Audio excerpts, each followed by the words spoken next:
Okay. I regard the theater as the greatest of all art forms, the most immediate way in which a human being can share with another the sense of what it is to be a human being. As a quote by Oscar Wilde when talking about the theater. In this speech, I plan to refute the idea that the business aspect of live theater is dying. I believe that the business aspect of theater is actually flourishing. In the next few minutes, I plan to prove this idea to you. My first point being that there are still theaters continuing to fill its seats. My second point being that regardless of the economic situation, there will be an inelastic demand for theater.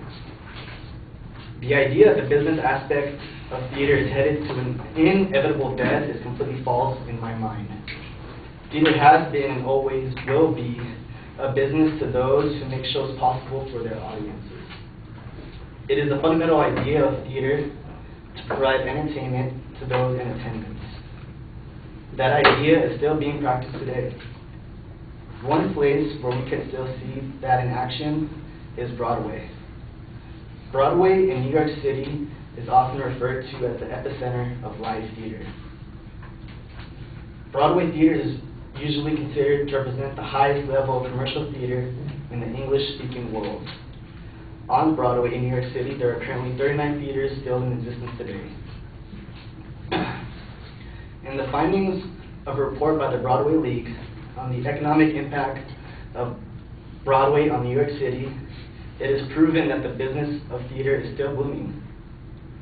From June 2006 through June 2007 alone, the Broadway theater industry contributed about $5.1 billion to the economy of New York City.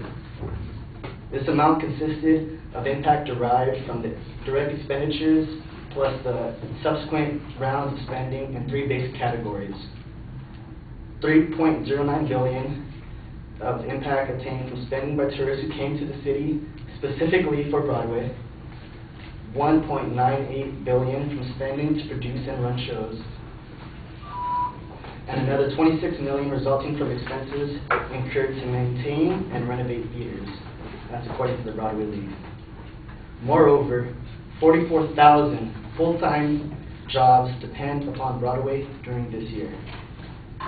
This is just to give you an idea of how big Broadway is in the scheme of things when talking about live theater and its economic effect it has. If the business of theater was really dying, wouldn't you all agree that the aforementioned number would be a tad bit smaller? I mean, $5.1 billion is a lot of money, and that is just revenue stemming from New York's Broadway alone. This isn't just a new trend that has started to emerge regarding theater and Broadway. In the season from 1984 to 1985, Broadway grossed about $209 million. 15 years later, in the show season from 2000 to 2001, Broadway tripled its gross to about $666 million. Last year alone, that number jumped another 33% to astonishing $938 million. As you can see, the numbers don't lie. It is true, in fact, the business aspect of theater is flourishing. Broadway is just a testament to the fact. Gregory, whom speech I'm refuting, claims that the television and film industries have negatively affected theater. I also believe this not to be true. In reality, those who attended the theater did so because they wanted to, and not because there wasn't anything worth watching on television. Word of mouth is the single most strongest factor in deciding to purchase tickets to a show. It wasn't the price of the tickets that drew audiences in. The people who actually attend live theater regularly are more often from the affluent class. To give you an idea, theater goers compared to the general population reporting an annual household income of $148,000. On average, those in attendance were also well educated. Of the theater goers over 25 years old, 3/4, 75%, held a college degree, and of that 75%, 36% held a graduate degree.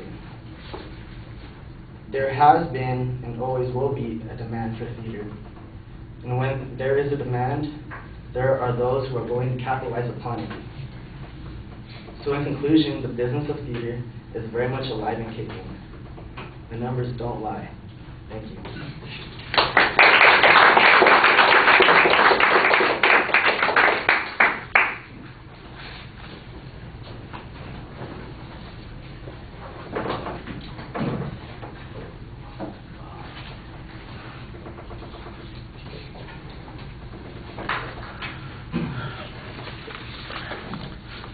All right, Ernest, basically you've developed a good counterclaim to the general argument that's presented by the advocate, and you support your counterclaim with some very effective evidence, putting it in context, giving us sort of a trend on the increase in terms of the business.